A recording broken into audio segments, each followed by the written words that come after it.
Le Grand Matin Sud Radio, 7h-9h, Benjamin Glaise. Et oui, on poursuit les débats avec Arlette Chabot, Jean-François Aquili avec nous ce matin jusqu'à 8h30 avant de retrouver mon invité politique tout à l'heure. Ce sera Philippe Tabarot, ministre chargé des Transports. On parlera notamment de l'arrêt du chantier de l'autoroute A69 entre Toulouse et Castres. Mais d'abord, les débats avec Clément Barguin qui nous a rejoint. On en parle, Clément, on parle de Napoléon, d'Emmanuel Macron, lequel ?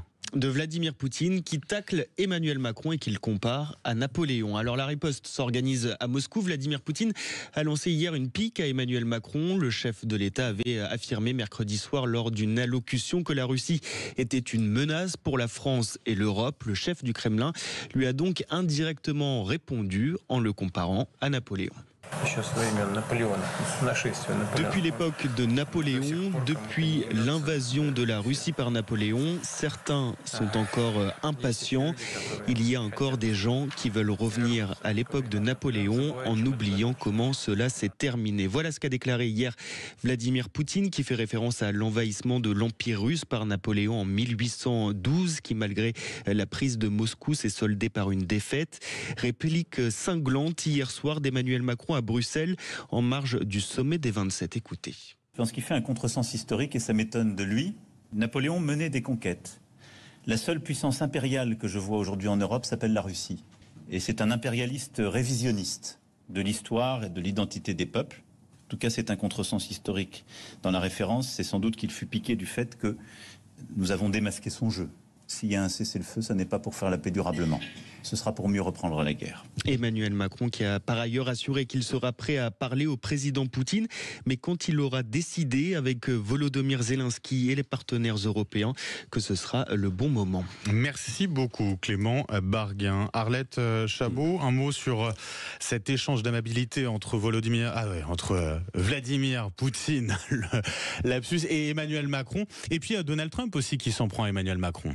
Oui, alors c'est pas nouveau du côté des Russes. Il y a toujours deux envahisseurs qui sont dénoncés. C'est effectivement Napoléon et Hitler, enfin l'Allemagne et la France napoléonienne.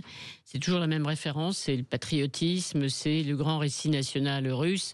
Ils peuvent arriver même aux portes de Moscou, mais finalement ils sont repoussés parce que la Russie triomphe. Ça fait c'est partie, la rhétorique. Effectivement, c'est la rhétorique, c'est habituel. Donc cet argument a déjà été utilisé depuis 3 ans largement pour Poutine.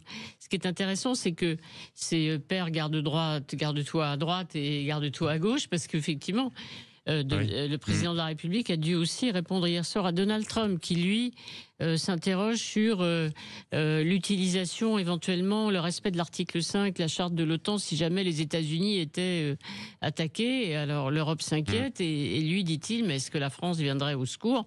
Petit rappel aussi du président de la République, la France a toujours été aux côtés aussi des États-Unis.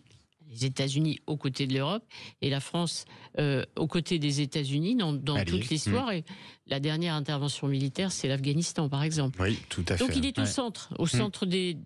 Bon, ça veut dire que c'est plutôt bon pour lui et bon pour la France d'être au centre. J'ai envie de dire de quoi Macron traite Napoléon, c'est le Corse qui s'exprime, d'impérialiste. Non, très sérieusement, en plus, il a raison, Emmanuel Macron, d'un point de vue historique, et puis puisque ça parle au fond de comparaison, on va dire de la puissance des armées respectives. Je rappelle quand même que la bataille de la Moskova, c'est septembre 1812. C'est l'armée de Koutouzov, l'armée impériale russe, est balayée par la grande armée napoléonienne. Napoléon entre sans combattre dans Moscou, qui est incendié par les Russes et qui tue des milliers de Russes. C'est le général Hiver, pardon pour le cliché, qui bat Napoléon. Donc la comparaison n'est pas très très très exacte du point de vue de Poutine. C'est une réécriture de l'histoire, ce qu'il fait en permanence et ce qu'il fait aussi avec l'Ukraine, l'envahisseur, l'agresseur, c'est lui et pas les autres. Voilà. Arlette, Emmanuel Macron qui prend une stature, on va dire internationale plutôt intéressante. On va dire qu'il est plutôt bon dans la séquence en fait, et je trouve qu'il joue bien, joue au bon sens du terme, c'est-à-dire jouer un rôle.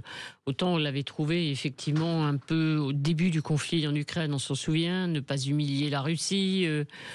c'était compliqué la position de la France sur le Proche-Orient. Ça a été quand même des positions successives qui ont pu être reprochées au président. Ouais. C'est-à-dire qu'en gros, on ne savait pas très bien ce qu'il voulait.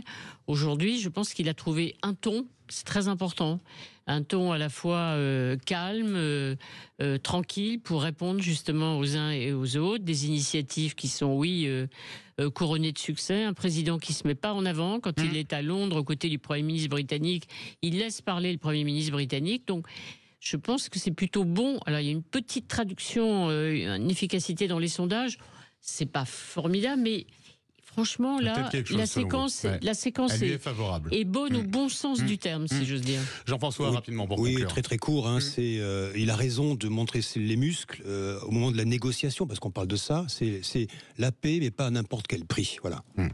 Merci beaucoup, Jean-François Aquili. Merci beaucoup, Arlette Chabot. Très bonne journée à vous deux. Il est